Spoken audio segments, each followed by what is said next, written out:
안녕하세요. 키레아 홀스클럽에 오신 걸 환영합니다. 저는 마오녀 키레아 그리고 네, 안녕하세요. 용 기자입니다. 용 기자님, 오늘은요 5월 경마의 하이라이트 레이스라고 할 수 있는 3세 클래식 최고의 왕관 더비에 대한 이야기를 해보려 합니다.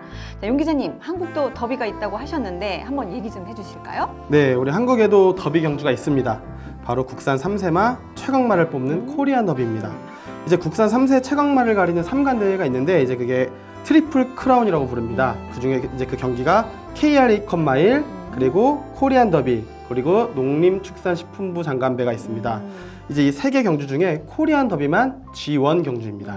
그래서 이제 이 경기들 중에 세 개 경기들 중에 꽃이 바로 이 코리안 더비라고 말씀드릴 수 있습니다. 네, 한국의 더비는 국산 3관마를 가리는군요. 네.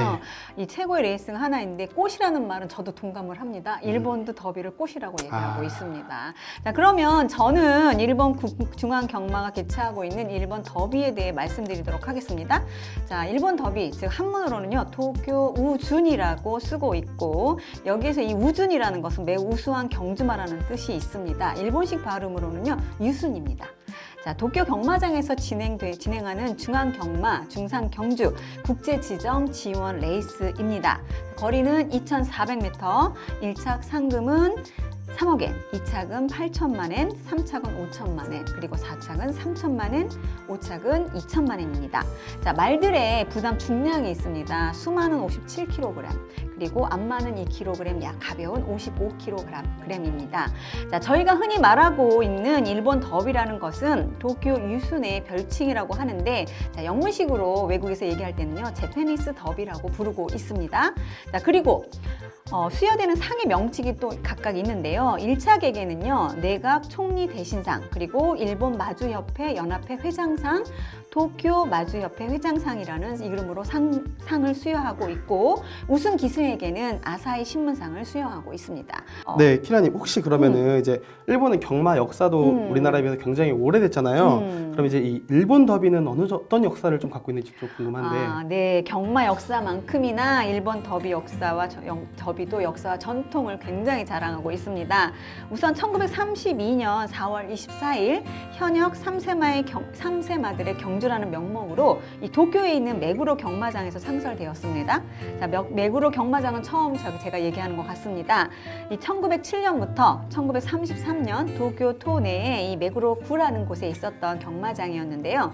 1934년 현재 이 도쿄 후추시로 경마장을 이전하면서 이 메구로 경마장이 폐쇄되었다고 합니다. 그래서요 첫 회와 2회를 개최하고 3회부터는 지금의 도쿄 경마장으로 이전을 해서 개최하면서 그 역사는 현재 이루고 있습니다. 자, 창설 배경은 이 황제가 존속하는 공통점을 갖고 있는 나라 어딜까요? 영국이죠. 네, 영국의 이 더비 스테이크스, 지금 저희가 흔히 말하고 있는 얘기하는 앱손 더비를 본받아서 만들었습니다. 정식 명칭인 도쿄 유순, 일본 더비라는 별칭이 사용된 것은 정확히 1964년부터라고 합니다. 창설 당시에는요 도쿄 유순 대경주라고 불렀고요. 도쿄 경마장으로 이전한 후에는요 도쿄 유순 경주로 부르다가 1950년 당시 경마를 다루는 신문들이 굉장히 많잖아요. 도쿄 신문이나 요미우리 신문에서 이 편하게요 그냥 일본 더비라는 명칭을 자꾸 사용하니까 그 후부터 중앙 경마에서 레이스 때마다 배부하는 이 레이싱 프로그램에 도쿄 유순 제 몇 회 일본 더비라고 쓰기 시작했고, 자연스럽게 1964년부터 도쿄 유순 일본 더비로 명칭되어지기 시작했다고 합니다. 자, 사츠키상 일본 더비, 국가상의 클래식 3관 중에서도 일본 더비에서의 우승은요 이 마즈를 비롯한 기수, 조교사 등 이 경마 산업에서 일하는 모든 관계자, 즉 수많은 호스맨들이 이 동경하는 최고의 명예로 꼽고 있습니다. 왜일까요, 용 기자님? 왜일까요? 아마 평생에 한 번 정도 하는. 그렇죠. 평생에 한 번, 말들에게 있어서는 한 번이죠. 맞습니다. 자, 일본에서는 매년요 7,000마리가 넘는 이 thoroughbred, 즉 경주마가 데뷔를 합니다. 말하자면 대략요 7,000분의 1의 최고의 영광을 가져가는 이 평생에 한 번 기회라는 뜻을 가지고 있습니다. 자, 그리고요 1993년, 지금은 천황이시죠. 그때 당시 나루히토 황태자가 결혼을 했었는데 일본 더비가 황태자 결혼 성축상이라는 부칭을 받기도 했습니다.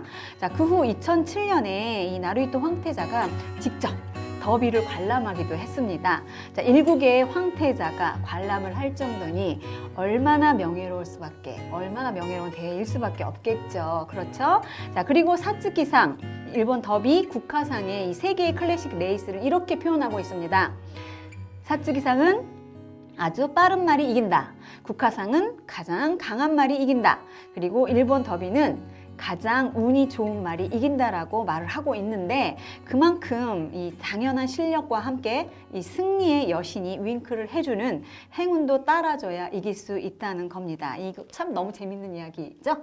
네, 키리아님, 그러면은 이제 이렇게 명성이 있는 일본 더비인데 이게 국제적으로는 또 어느 정도의 수준이고 또 어떻게 인식이 되고 있는지도 좀 궁금하거든요. 네, 말씀드릴게요. 자, 일본 더비가 국제적으로 어떤 레벨로 평가받고 있는지, 자, 국제 통일 판단 기준으로 평가되고 있는 이 경마 경주에서 거리별 구분법이 있어요. 그렇게 자리 잡고 있는 것이 SMILE 구분에 따르라고 있는데, 이 구분에 따르면 일본 더비는 L에 해당된다고 합니다. LONG 롱 2101m에서 2700m로 분류되고 있고, 국제 경마 총괄 기관이 매년 공표하고 있는 연간 레이스 레이팅에 근거한 세계 탑 100 G1 레이스에서는요, 일본 더비가 2016년 기준 사츠키상과 함께 이 3세 한정 경주 카테고리에서는 세계 1위를, 그리고 전체 100에서는 24위로 평가되고 있다고 합니다. 그러니 등위만 봐도 엄청난 위치에 있는 레이스라고 할 수 있겠습니다. 네, 그러면 이제 국제적 레이스인데 이제 여기에서 뛸 수 있는 말들, 선택받는 말들은 뭐 따로 조건이 있나요? 조건이요. 좀 까다로울 것 같은데 말씀을 드리면요, 이 클래식이다 보니까 첫째는 3세의 수마와 안마 한정 소권이 있고요. 최대 18마리가 출전 가능합니다. 출마 투표를 한 말 중 우선 출주권이 있는 말부터 먼저 배정을 하고, 그 외에는 통산 소득 상금이 많은 수수로 출주할 수 있습니다. 자, 만약에요 출마 투표수 결과 동순위의 말이 다수 있거나 출주 가능수가 초과할 경우 추첨을 통해서 출주말을 선정한다고 합니다. 자, 여기에서 우선 출주권이라는 말을 드렸는데요. 이 우선 출주권이란 것은 클래식 첫 번째 라운드인 이 사츠키상에서 5등 안에 드는 거예요. 5차 칸에 들어온 말들과 이 더비 트라이얼이라는 레이스가 있는데, 이 아오바상에서 2차 이내에 들거나 아니면 프린시벌 스테이크스, 말도 어렵네요. 네, 프린시벌 스테이크스에서 1착을 한 말에게 우선 출주권이 주어집니다. 자, 지방 경마 소속 말들도요, 출주가 가능한데요. 조건이 좀 까다롭습니다. 자, 앞에 말씀드렸던 이 트라이얼 경주에서 아주 좋은 소정의 성적을 거두거나 아니면 교토 신문배에서 2착 이내에 들어온 말에게 우선 출주권이 주어지고, NHK 마일컵에서 2착 이내에 들거나 아니면 JRA가 주최하는 이 잔디 레이스에서 3세 중상 경주에서 우승을 하면 출주할 수 있는 신청이 가능하다고 해요. 굉장히 까다로운 조건을 갖고 있습니다. 예, 그러면은 조건도 좀 많이 까다롭고, 그러니까 경쟁도 굉장히 치열할 텐데 이제 명승부도 굉장히 많이 나왔을 것 같고, 이제 말하든가 명 기수들도 얽힌 뭐 이런 이야기들이 많을 것 같은데, 뭐 그런 것도 한번 좀 말씀을 해주시면 좋을 것 같습니다. 네, 역사만큼이나 많은 얘기들이 있습니다. 우선 수마, 안마가 같이 달릴 수 있는 경주인데도 불구하고 안마들은 많이 출주할 수 없었습니다. 능력면에서 뒤떨어지는 것도 사실이었고요. 자, 지난해까지 총 89회를 개최하면서 안마의 우승이 딱 3번 있었습니다.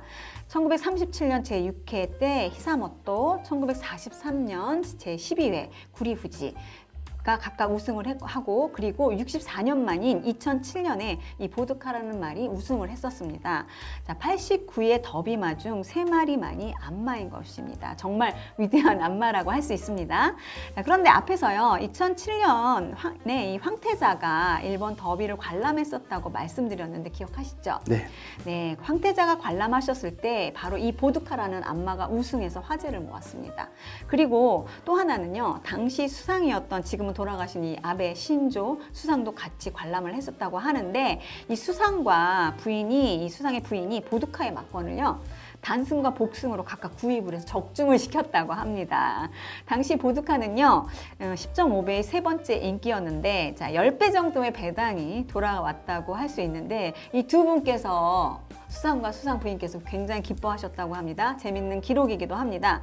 그리고 3세 한정이다 보니 말들에게는 마생이 한 번이지만 기수나 조교사에게는 몇 번은 기대할 만한 기회가 주어지겠죠. 자, 올해 54세의 현역 기수 다케 유타카 기수가 6승으로 최다 승리 기수 타이틀을 가지고 있고, 조교사로는 지금은 돌아가신 오카타 코이치라는 이분이 8번의 우승으로 최다 승리 조교사 타이틀을 가지고 있는데, 사실은 이 기록은 아직도 깨지고 있지 않습니다. 그리고 최다 승리 시스마가 있죠. 이 멋진 자마들을 7번이나 우승을 시킨 딥 임팩트가 이 타이틀을 보유하고 있습니다. 기록 면에서의 이 지연은 지난해 2022년이었죠. 우승마인 듀듀스가 2분 21초 9를 기록하면서 이 레코드를 달성을 했습니다.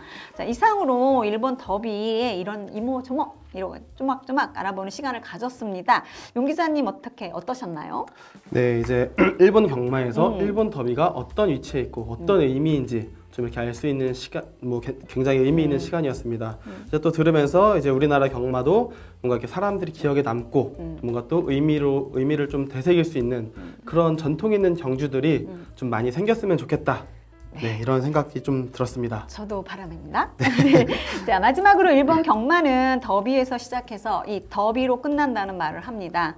5월 최고 3세를 뽑는 더비가 끝나면 6월부터 차년도 더비를 위한 신마전이 시작되기 때문입니다. 자, 그리고 올해의 더비는 5월 28일 일요일 도쿄 경마장에서 제11번째 메인 레이스로 펼쳐집니다. 자, 올해는 또 어떤 명마가 탄생을 할지 굉장히 궁금해집니다. 자, 오늘 일본 더비 이야기는 여기서 마치겠습니다. 감사합니다. 네, 감사합니다.